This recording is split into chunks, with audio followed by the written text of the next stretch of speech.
Good evening all of you. आप सभी को नमस्कार। आज मैं गणित का मॉडल पेपर सॉल्व करा रहा हूँ।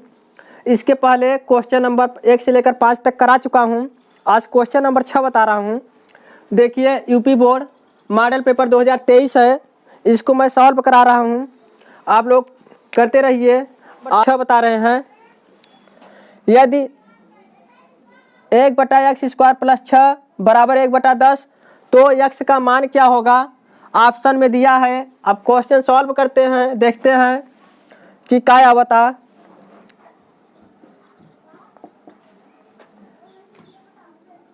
एक बटा x² + 6 बराबर 1/10। जब एक हम क्रॉस गुणा करेंगे, यानी तिर्यक गुणा करते हैं।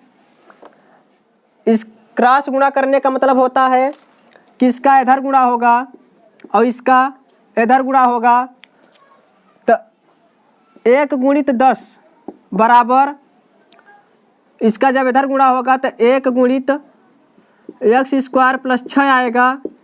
जब किसी संख्या में 1 का गुणा होता है तो संख्या वहीं आता है।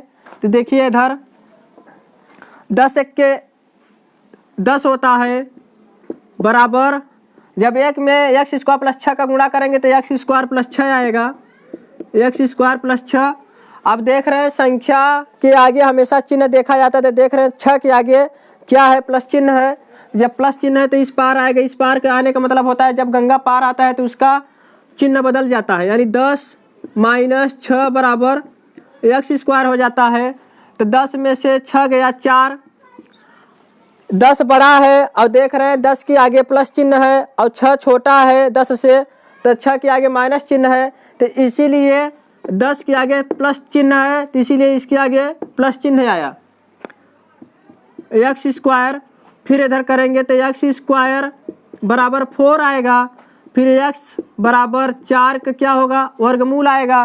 तो 4 का वर्गमूल सबको पता होगा कितना आएगा, x बराबर ±2। देख रहे हैं क्वेश्चन नंबर 6 में विकल्प नंबर कौन सही है, तो विकल्प नंबर बी में जो है ±2 आया है। अब देखिए आगे क्वेश्चन है अगला। यदि समीकरण 3x² - 12x + k = 0 के मूल बराबर हैं तो k का मान क्या होगा। तो हल करेंगे, समीकरण पहले लिखेंगे 3x² - 12x + k = 0। समीकरण 1 3x² - 12x + k = 0 है। समीकरण इसे 1 मान लिए। लिखेंगे समीकरण 1 की तुलना ax² + bx + c = 0 से करने पर, 0 से करने पर तुलना का मतलब होता है, देखिए x² का जो गुणांक है यहाँ a है, तो यहाँ पे x² का गुणांक कितना है, 3। तो लिखेंगे a बराबर कितना है, 3 है। फिर कामा देखेंगे यहाँ पे कि x का जो गुणांक है b है, तो यहाँ पे देखेंगे कि x का गुणांक कितना है, -12 है। हमेशा चिन्ह के साथ रखा जाएगा। तो यानी b बराबर कितना है, -12 है। उसके बाद देखिए कि c के स्थान पर यहाँ क्या है, तो c के स्थान पर देख रहे हैं k है, तथा यानी एंड c बराबर क्या है, k है। और फिर क्वेश्चन में क्या बोला है, मूल बराबर है। जब मूल बराबर होते हैं तो सूत्र होता है, जब मूल बराबर होते हैं तो सूत्र होता है क्या, b² - 4ac बराबर 0 होता है। तब बस इसी सूत्र में रखिए। देखिए b के स्थान पर कितना है, -12, यानी -12 का होल स्क्वायर, फिर -4 × a का मान कितना है, 3 × c का मान कितना है, तो देखिए c का मान कितना है, k है, तो यहाँ रखेंगे k। फिर यहाँ सॉल्व करेंगे। 12 पर हमें 144 होता है, क्योंकि 12 का जब 2 बार गुणा करेंगे, यानी -12 × -12, तो माइनस का चिन्ह जो गुणा होता है तो क्या होता है, प्लस होता है। तो यहाँ होगा +12 पर हमें 144।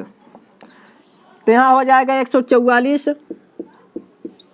फिर देखिए 4×3 12 और माइनस आएगा, क्योंकि इस संख्या के आगे प्लस है, इस संख्या के आगे प्लस है, तो प्लस प्लस प्लस हो गया, फिर इसके आगे माइनस है, तो 4×3 12 यानी -12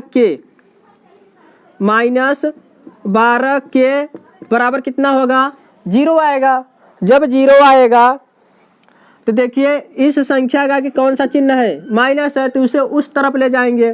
जब उस तरफ जाएगा तो इसका चिन्ह बदल जाएगा, तो माइनस हो जाएगा प्लस, यानी 12 के। देखिए अभी संख्या के आगे प्लस चिन्ह आ गया, प्लस चिन्ह छिप जाता है। फिर लिख सकते हैं कि 144 बराबर 12 गुणित के लिख सकते हैं ना। जब 12 गुणित के करेंगे तो देखिए यहाँ 12 क्या कर रहा है, गुणा कर रहा है। जब 12 गुणा कर रहा है तो इस तरफ आएगा तो क्या करेगा, भाग। तो यहाँ देखिए 144/12 बराबर क्या रखेंगे, के। तो होता है 12 के 12, 12 बराबर में 144 होता है, 12 बराबर में 144 होता है। तो के का मान कितना आया लाला, देखिए 12, यानी के का मान 12 आया है। तो देखिए क्वेश्चन नंबर 7 में विकल्प में कहीं 12 है, तो देख रहे हैं कि विकल्प यानी जो डी है, डी में सही है, यानी 12 आया है। तो इसे क्या करेंगे, इसे सही करेंगे। यही क्या है, हमारा आंसर है।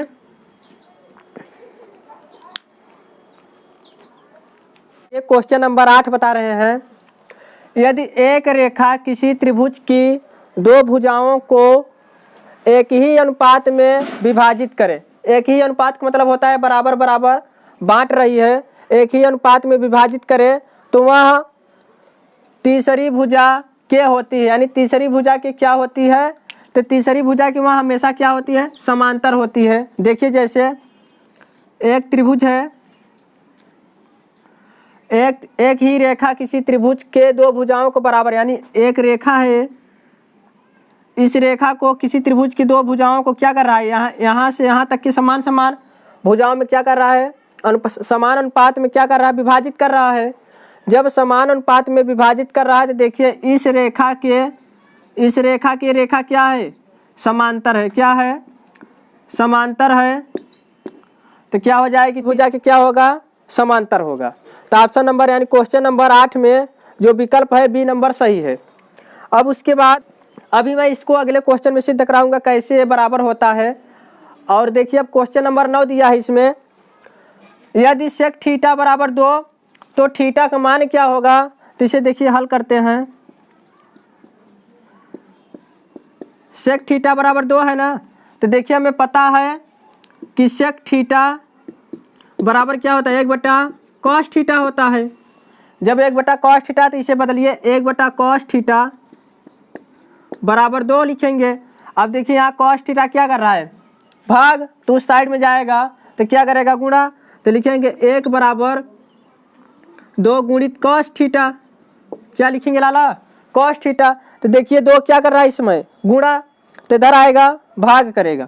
तो लिखेंगे cos थीटा बराबर 1/2, यानी 2 बटा में क्यों जा रहा है, क्योंकि यहाँ गुणा कर रहा है तो इस तरफ आएगा, यानी क्या होगा, भाग, यानी 1/2 होगा।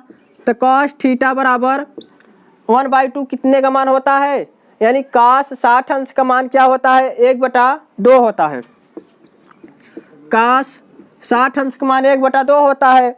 तो cos से cos कट जाएगा, तो थीटा का मान कितना आया लाला, 60 डिग्री। कितना आया, थीटा का मान 60 डिग्री। तो देख रहे हैं क्वेश्चन नंबर 9 में विकल्प कौन सही है, सी नंबर। तो सी नंबर को क्या करेंगे, सही करेंगे।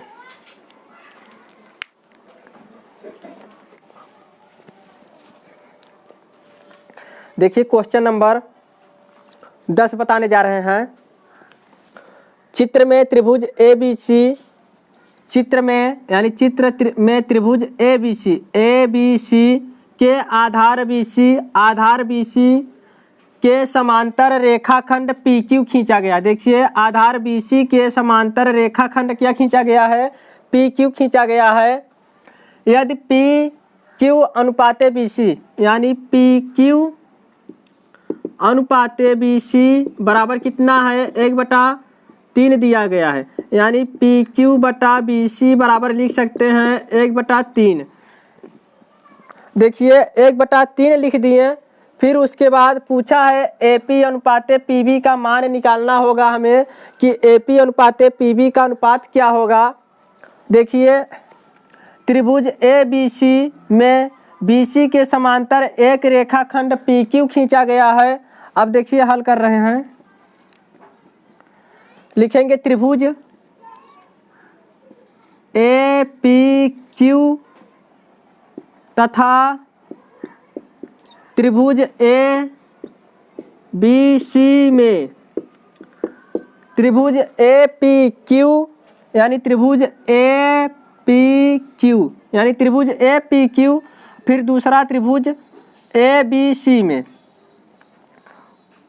कोण A बराबर कोण A, यानी यहाँ पर देखिए कि त्रिभुज APQ यानी त्रिभुज APQ में जो कोण बन रहा है कोण A है, वही कोण त्रिभुज ABC में बन रहा है, वही कोण क्या बन रहा है यही, यानी दोनों कोण बराबर है। यानी कोण A का मान क्या है, बराबर है। बराबर क्यों है, क्योंकि कॉमन है यानी उभयनिष्ठ है। कारण क्या लिखेंगे, उभयनिष्ठ लिखेंगे, यानी दोनों कोण दोनों त्रिभुज यानी त्रिभुज दोनों समान है, यानी त्रिभुज APQ तथा त्रिभुज ABC में कोण A क्या है, कॉमन है, यानी उभयनिष्ठ है, उभयनिष्ठ है। फिर देख रहे हैं कोण यानी APQ त्रिभुज में देखेंगे कोण APQ, कोण APQ, यहाँ देखिए कोण APQ। फिर देखिए आगे कोण ABC, कोण ABC, कोण APQ बराबर त्रिभुज APQ में देखें कि कोण APQ तो कोण APQ। अब त्रिभुज ABC में देखेंगे कि त्रिभुज ABC में देख रहे हैं कि कोण ABC एक दूसरे के बराबर हैं। क्यों बराबर हैं, क्योंकि ये दोनों कोण एक दूसरे के संगत कोण हैं, और संगत कोण क्या होते हैं लाला, हमेशा बराबर होते हैं। संगत कोण क्या होते हैं, हमेशा बराबर होते हैं। संगत कोण के बारे में बता दे रहे हैं थोड़ा। देखिए संगत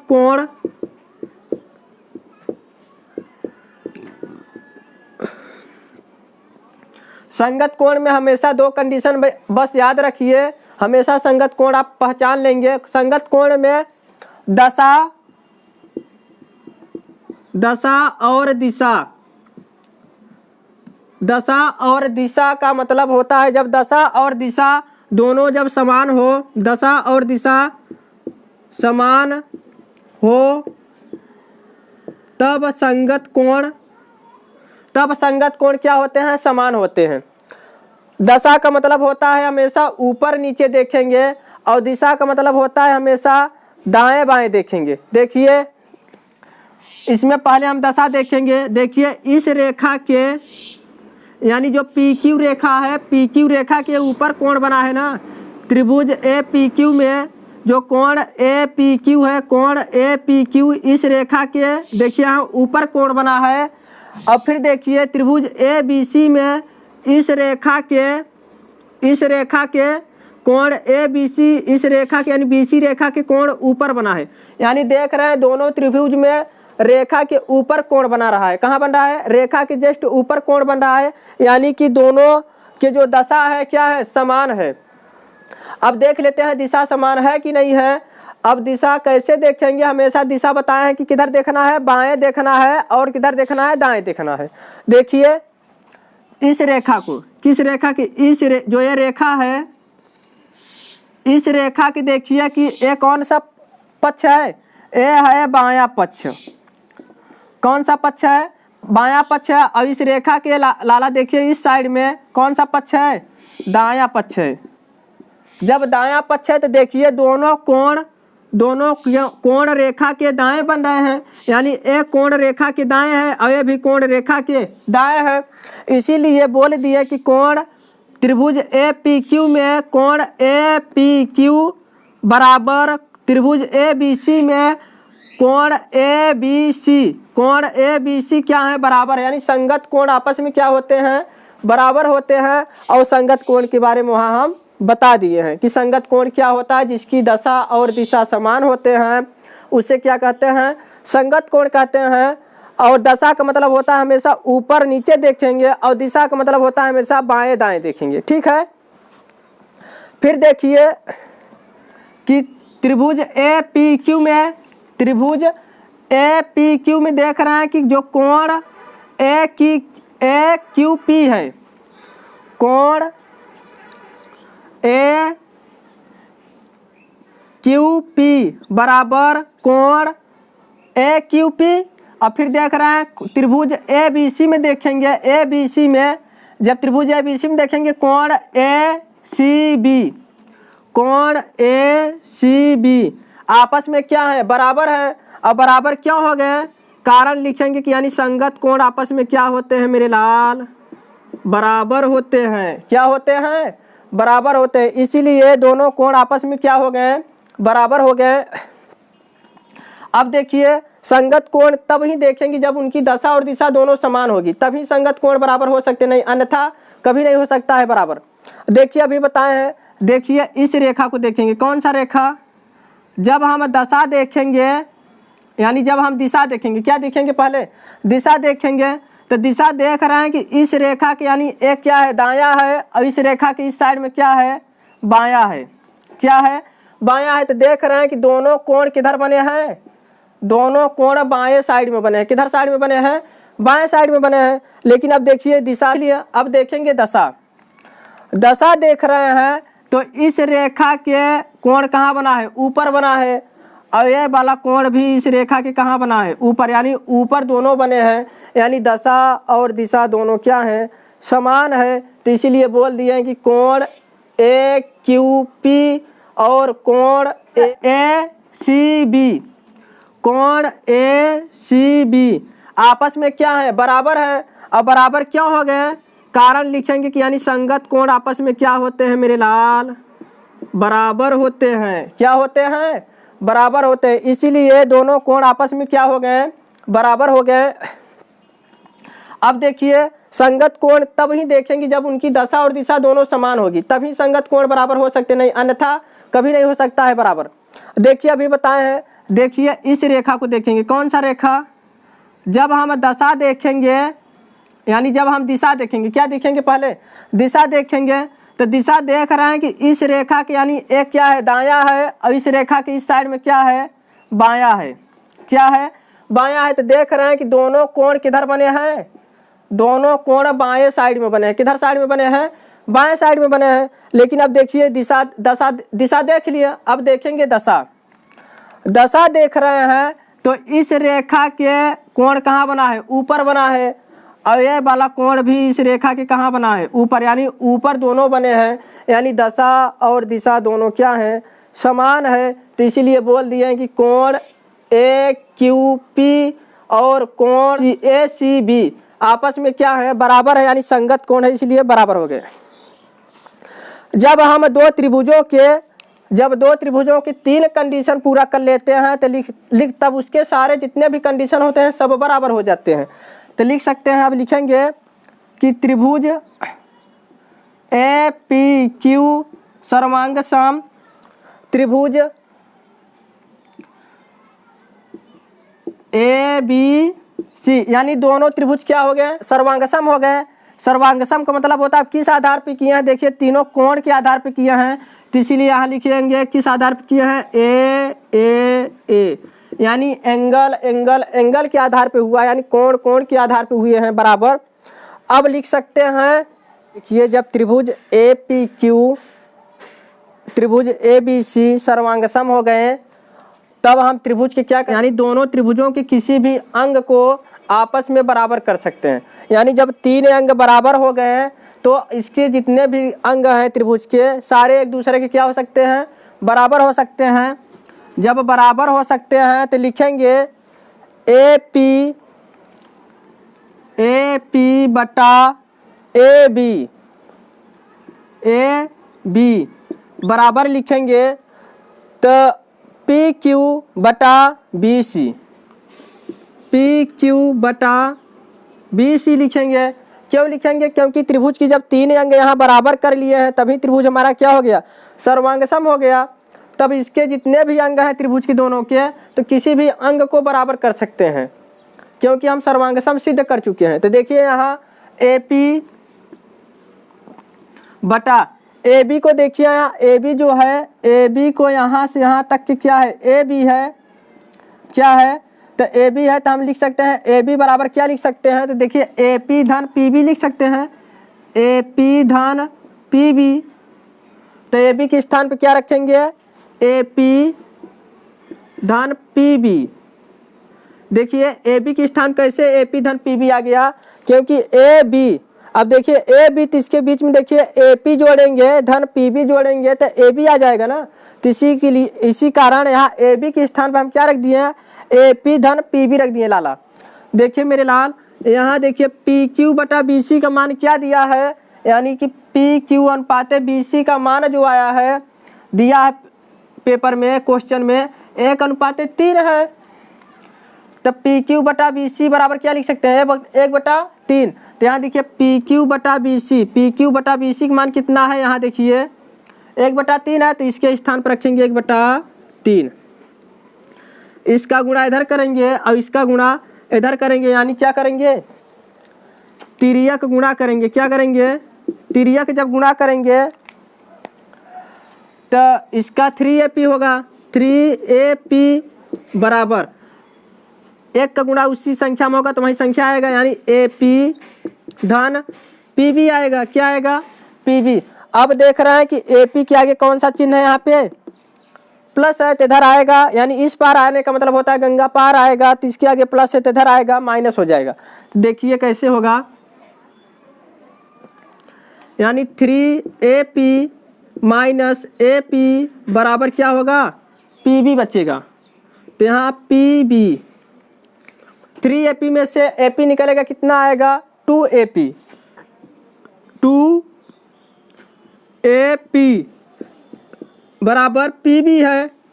अब देखिए हमें निकालना क्या था, AP अनुपात PB, यानी AP, देखिए इसे लिख सकते हैं 2 गुणित AP बराबर P 1 गुणित PB लिख सकते हैं कि नहीं लिख सकते हैं।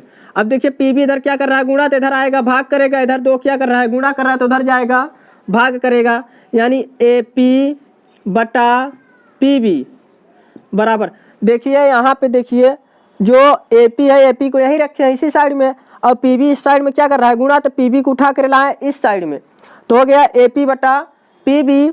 अब फिर देखिए 1 वहीं पे है, यानी 1 अभी यहाँ बचा है। जब 1 यहाँ पे बचा है तो देखिए 2 लाला क्या कर रहा है, यहाँ पे गुणा कर रहा है। तो मेरे लाल देखिए जब 2 गुणा कर रहा है तो उस साइड में जाएगा, क्या होगा, भाग।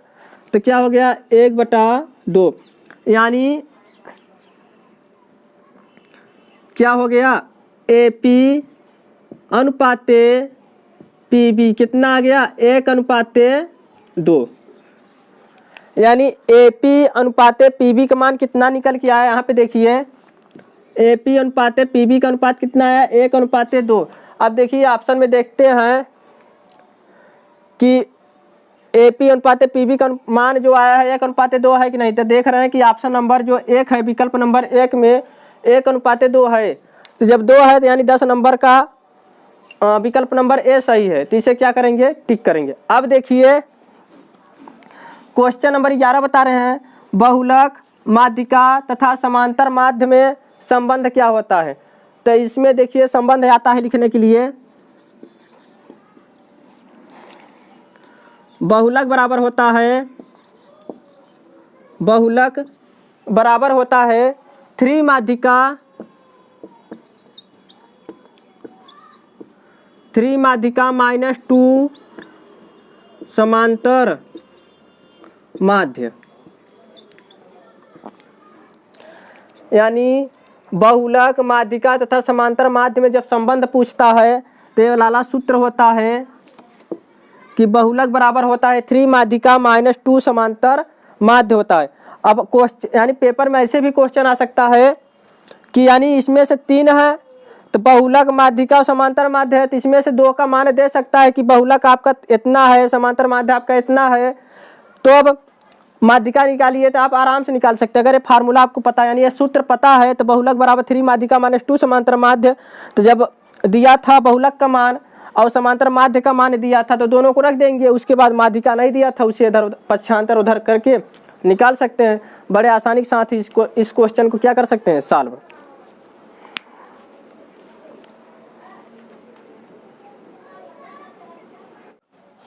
देखिए क्वेश्चन नंबर 12 बता रहे हैं, कॉस थीटा बराबर साइन थीटा है, तो 0 डिग्री लेस देन और equal theta less than 90 degree, तो थीटा का मान क्या होगा। इसमें थीटा का मान क्या होगा, तो हल करते हैं।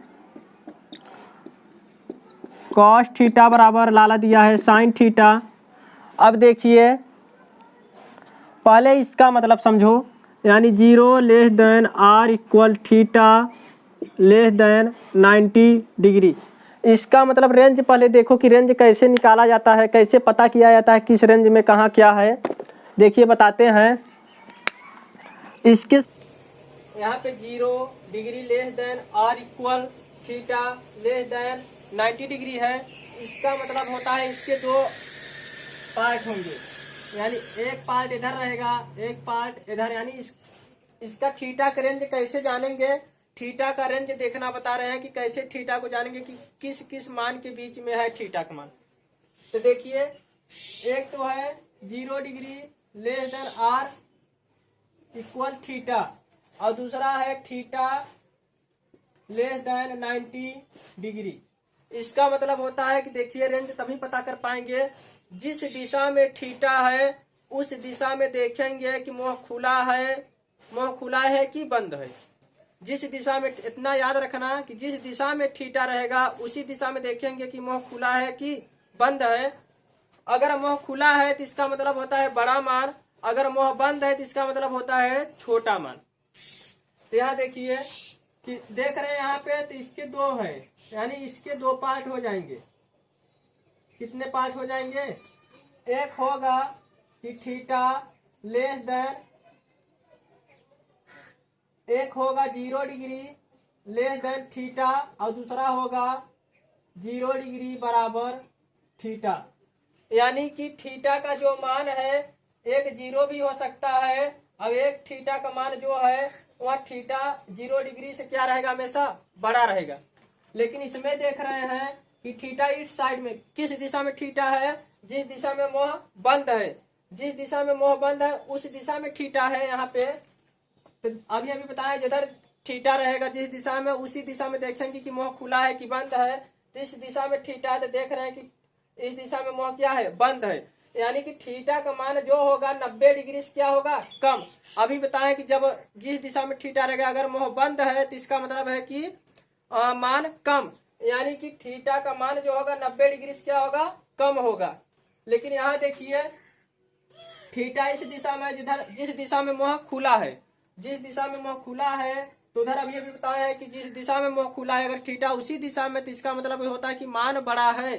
यानी कि यहाँ देखिए थीटा का मान जो होगा 0 डिग्री से क्या होगा, हमेशा बड़ा है, हमेशा बड़ा होगा। अब देखिए यहाँ आर इक्वल लगा, इसका मतलब होता है कि थीटा का मान 90 डिग्री के से छोटा होना चाहिए, या तो 0 हो सकता है या 0 से हमेशा बड़ा होगा। रेंज पता चल गया। अब देखिए यहाँ पे कॉस थीटा बराबर होता है साइन थीटा। अब ये बराबर तो होते नहीं है, लेकिन ऐसा कौन सा मान है इसके बीच में कि यहाँ दोनों का मान क्या होता है, बराबर। तो हमें पता है कि जो कॉस 45 अंश का मान जो होता है वही साइन 45 अंश का मान होता है। तो देखते हैं कॉस 45 डिग्री बराबर रखेंगे साइन 45 डिग्री।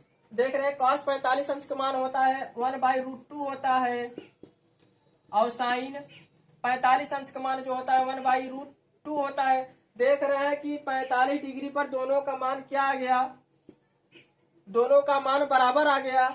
इसीलिए थीटा का मान कितना हो गया लाला, कितना हो गया, 45 डिग्री आएगा। तो आप यानी देखेंगे 12 नंबर क्वेश्चन में विकल्प कौन सही है, तो देख रहे हैं विकल्प कौन सही है, बी नंबर जो है वो विकल्प सही है। और जो हमारा थीटा था यानी 0 डिग्री से बड़ा आना चाहिए था या 0 डिग्री हो सकता था और लेकिन 90 से कम होना चाहिए। तो देखिए यहाँ 90 से कम आया है कि नहीं है, तो 45 डिग्री 90 से कम है। अब देखेंगे क्वेश्चन नंबर 13। क्वेश्चन नंबर क्या करेंगे 13। अब यहाँ हल करेंगे। देखिए दिया है 3 cot a बराबर 4 है तो sec a का मान क्या होगा। तो पहले लिखेंगे 3 cot a बराबर 4। तो देखिए ऐसे लिख सकते हैं 3 cot 3 गुणे cot a बराबर कहीं लिख सकी था 4। तो देखा यहाँ क्या करता 3 क्या करता गुणा करता। जब 3 गुणा करता तो उधर कहा जाए क्या करे गंगा पार यानी उस पार जाएगा। उस पार का मतलब होता है गंगा पार। जब गंगा पार होता है तो इस पार जाएगा तो क्या करेगा गुणा कर रहा तो इस पार जाएगा भाग करेगा। तो देखिए cot a बराबर होगा 4/3। अब पता है कि cot थीटा बराबर क्या होता है आधार बटा लंब होता है। क्या होता है आधार बटा लंब होता है। cot थीटा बराबर आधार बटा लंब होता है। तो यानी आधार कितना है 4 है, लंब कितना है 3 है। तो एक त्रिभुज बनाएंगे। क्या करेंगे त्रिभुज बनाएंगे। एक क्या है लाला आधार है। आधार देखो हमेशा थीटा के सामने की भुजा जो होता है क्या होता है हमेशा थीटा के सामने की भुजा हमेशा याद रखना। कहीं भी रहना किसी भी त्रिभुज में हमेशा यही देखना कि थीटा की जो सामने की भुजा होगा क्या होगा हमेशा लंब होता है। क्या होता है लंब होता है। और उसके बाद जो समकोण होता है समकोण का मतलब ये समकोण का सिंबल होता है या ऐसे लिखा रहेगा तो यहाँ 90 डिग्री लिख सकते हैं। कितना होगा 90 डिग्री यानी इसके बीच अगर 90 डिग्री का कोण है तो समकोण के सामने की जो भुजा होता है हमेशा क्या होता है समकोण के सामने की भुजा हमेशा क्या होता है कर्ण होता है। क्या होता है कर्ण होता है। जब लंब पता चल गया थीटा के सामने की भुजा लंब होता है और समकोण के सामने की भुजा कर्ण होता है। जब एक चीज पता चल गया जब दो चीज पता चल गया तो तीसरा क्या होता है आधार। यानी त्रिभुज में 3 चीज होता ही यानी लंब होता है कर्ण होता है और आधार। जब 2 चीज पता चल गया कि कहाँ स्थित है तो तीसरा। देखिए जब त्रिभुज में 2 चीज पता चल गया यानी थीटा के सामने की भुजा हमेशा क्या होगा लंब होगा। क्या होगा लंब होगा। और समकोण के सामने की भुजा हमेशा क्या होता है कर्ण होता है। तो तीसरी भुजा हमेशा पता चल जाएगा कि आधार हमारा कहाँ रहेगा। आधार हमारा कहाँ रहेगा। अब देखिए जैसे एक बार और बता रहे हैं। देखिए यहाँ ABC अगर थीटा लाला हमारा यहाँ हो गया और यहाँ कितने डिग्री का कोण है 90 डिग्री का कोण है। तब इसमें देखिए कौन सी भुजा लंब होगा। देखिए बहुत सारे स्टूडेंट आते हैं तो सोचते हैं कि लंब का मतलब होता है खड़ा यानी खड़ा है तो तभी लंब है। ऐसा नहीं होता है। लंब का मतलब खड़ा नहीं होता है। देखिए अगर ये बेड़ है ये खड़ा है इसमें इस थीटा के सामने का भुजा इसलिए खड़ा हो गया यानी लंब खड़ा है हमेशा। अब देखिए इसमें देख रहे हैं कि थीटा यहाँ है तो थीटा जब यहाँ है तो लाला तो देखिए थीटा के सामने भुजा हमेशा क्या होता है लंब होता है। हमेशा एक कंसेप्ट याद होना चाहिए कि थीटा की जो सामने की भुजा होती है हमेशा क्या होता है लंब होता है। तो जब लंब है इसे क्या लिखेंगे लंब है। और फिर उसके बाद दूसरा कंसेप्ट बताए हैं कि समकोण के सामने की भुजा क्या होती है समकोण के सामने की भुजा हमेशा क्या होता है कर्ण होता है। तो देखिए कर्ण यानी ये समकोण है ना तो समकोण की सामने की भुजा क्या है लाला ये ए है यानी ये क्या हो गया कर्ण हो गया। फिर देखिए जब त्रिभुज में 2 चीज पता चल गया यानी लंब कहाँ है और कर्ण कहाँ है तो आधार तो पता कर सकते हैं ना कि आधार कहाँ है। जब तीसरी जो भुजा बचा वही क्या है आधार है। तो इसे क्या कर सकते हैं आधार। क्या मान लिए आधार। यानी ये क्या हो गया परपेंडिकुलर हो गया परपेंडिकुलर। और ये क्या हो गया लाला बेस हो गया। इसे कहते हैं बेस माने आधार होता है परपेंडिकुलर मतलब होता है लंब होता है। और कर्ण जो है हाइपोटेनस होता है। हाइपोटेनस माने होता है कर्ण। समझ में आया। तो देखिए इसमें क्या है काट। अब आते हैं अपने क्वेश्चन पर, कंसेप्ट बता दिए हैं। इस कंसेप्ट को जिसको ये कंसेप्ट दोनों पता है, चाहे जिस तरह से क्वेश्चन आएगा वहाँ उड़ा सकता है लड़का, सेकेंडों में उड़ा सकता है आंसर। देखिए यहाँ कॉट ए बराबर 4/3 है, तो कॉट ए यानी आधार बटा लंब होता है, तो यानी आधार कितना है 3 है। तो देखिए यहाँ आधार रखेंगे, देखिए आधार कितना है 4 है और लंब कितना है 3 है, तो लंब यहाँ लिखेंगे लंब इतना 3 है। अब देखिए जब लंब और आधार पता है तो कर्ण तो निकाल सकते हैं, तो लिखेंगे पाइथागोरस